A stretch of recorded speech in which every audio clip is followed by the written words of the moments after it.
Hey, welcome back, Blade Gang. OG Blade Reviews with you once again. Yes, that is the case. And the knife you're looking at here is not the one we're going to be discussing today, but it's kind of a predecessor. What we've got here is the original Colibri Tech, designed by KMaxrom, a noted French knife designer. And it is a humongous knife marketed by Kansept Knives. Now, what I received just the other day from Kansept's budget line, a new company called Tenable EDC Knives and Tools, is also, look at that, Colibri Tech, 4.34 inches. Good God. And this one's going to be in Nitro V, while the one you see on the table there in front of you is in S35 VN. See what's in the bag here. Got lots of plastic bags to extract this beauty from. Oh, look at that for just a moment. And yes, we're going to open it. But with Tenable knives, it's a very basic package that you get. Lightweight cardboard box. We've got Tenable there. There you can use these QR codes for their Facebook group, their Facebook presence, and Instagram presence. And there is the microfiber. That's what you get. And they have kept it to a low budget price. Same setup, 3-way opener. And there it is in ivory G10, whereas we have titanium here, but they've pretty much replicated the knife in different materials and certainly at a different price point.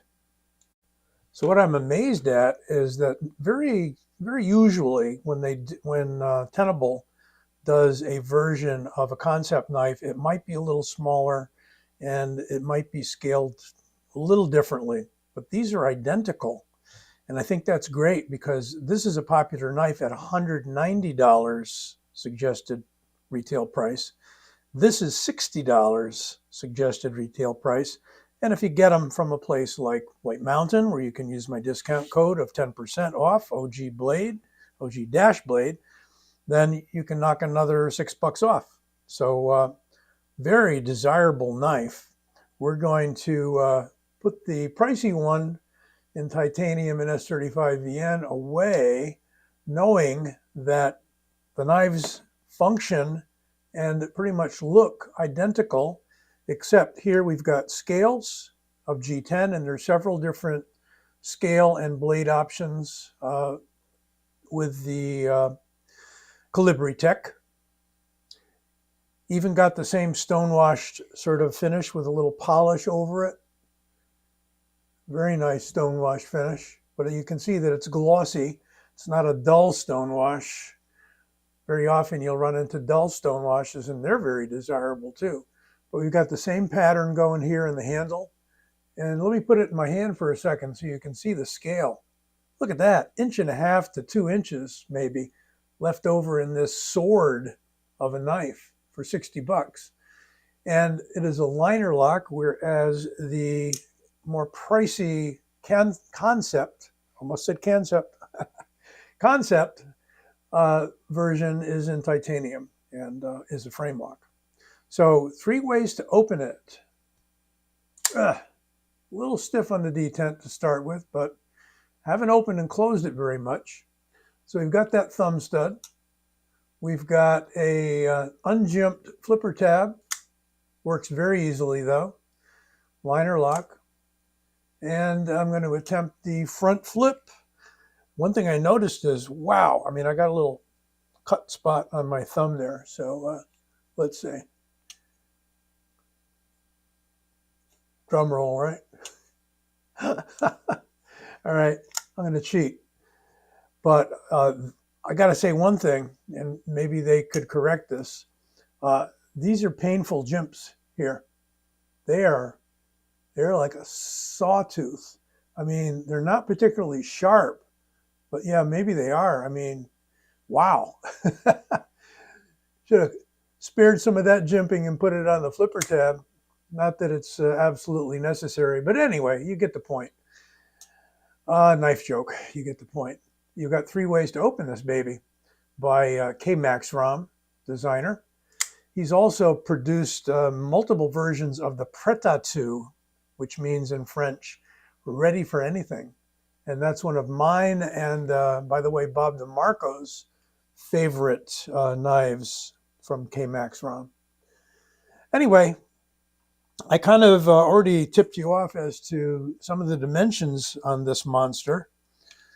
And it being well over 4 inches, it might not qualify as legal in your jurisdiction, but what you do is up to you. That's what I say. So we're going to call that a 9.9 overall inch and 4.35 inch blade. I think it was actually on the Tenable box here. What do they call it? Yeah, 4.34. Well, excuse me, 4.34 blade length, and pretty nice sharpening choil there. I would say it's decent. Got the plunge dropping down into the middle of it. You know, once again, it really depends upon how often you need to sharpen the knife and how aggressively you need to sharpen it, and whether or not you might be kind of oily on the blade here, whether or not you might be wanting to change the grind angle and sharpening bevel. Kind of up to you, you know, so mileage may vary. And we've got a, I'll talk about the rest of it in a minute. Let's continue with the dimensiones. 2. It looks like a 2.8. 2.8 millimeter blade stock, which is in imperial units, 0.10, with a handle 0.47. Thin, thin, thin. What's the handle on this guy? 0.48. Pretty close. 0.48, 0.46. They've really got the dimensions quite similar. Let's see what she weighs. And I'm pretty sure it's weight relieved. Yeah, it is. Weight is 4.27. Changed its mind in the middle. 4.27 ounces. And open it the way I can open it. Inside there, you should be able to see the weight relieving. Yeah, there you can see it there. And yeah, you can see it on the other side. So heavily weight relieved. It's a light knife for a big one. And at that weight, let's see, right, balance is just behind the finger groove. Not bad. Not bad at all. It really feels lively in the hand.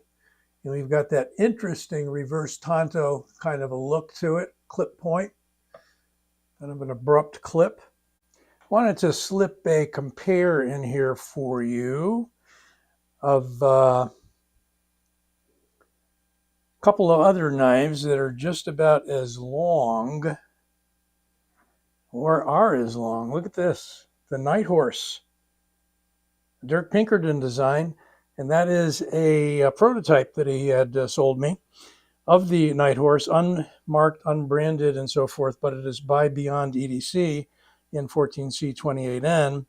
And yes, this one is in Nitro V, which I didn't mention, but you'll see that come up under the specs when I do those. How about we get really brave here and compare it to a Formax Scout from Cold Steel? Well, we've got pretty much same length. Yeah, pretty much the same length. Let's move them up here. Yep. Maybe just a tiny bit longer on the Formax Scout. Definitely heavier, definitely taller. Anywho, there are some compares for you to those two knives, as well as, what the hey, Benchmade Freak. Yeah, 2 inches longer, easily. So, if you're ready for a big one, there it is.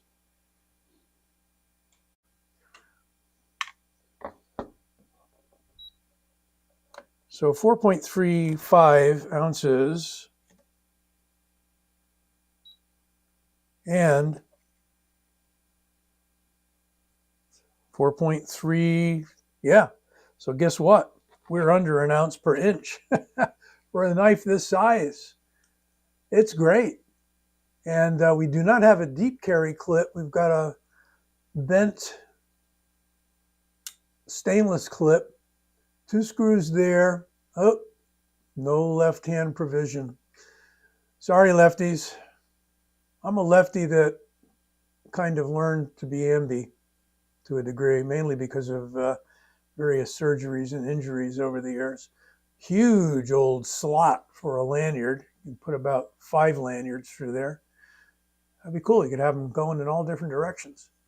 But if you get this and you open it up and hold it, it's like a feather in your hand.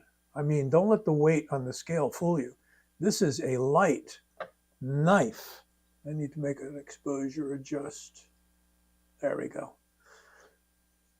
Nice color on the G10. Like that ivory G10. Plenty grippy, not slippery at all. These are cut in well too. Just kind of like the jimping for that front flip. Yeah, which is the same jimping you're getting here. So works really well here. And if you got leather fingers and thumbs, it works really well at the front flip. But it's aggressive. It is definitely aggressive. I think they wanted to give you the grippiness here when it becomes the thumb ramp. And they had to keep it, obviously, for the front flipper. I'm not really a big front flipper fan. I'm also not a big Fancy Moves Balisong fan. I believe in opening the knife and then you use it, you know. So the thumb stud works well for me, but the flipper tab seems to work even a little better. There's some knives that work extremely well with the thumb stud, mainly. This being close to one of them. But I still like the back flipper. There's the engagement about 40% for the Linerlock. They're exposed liners.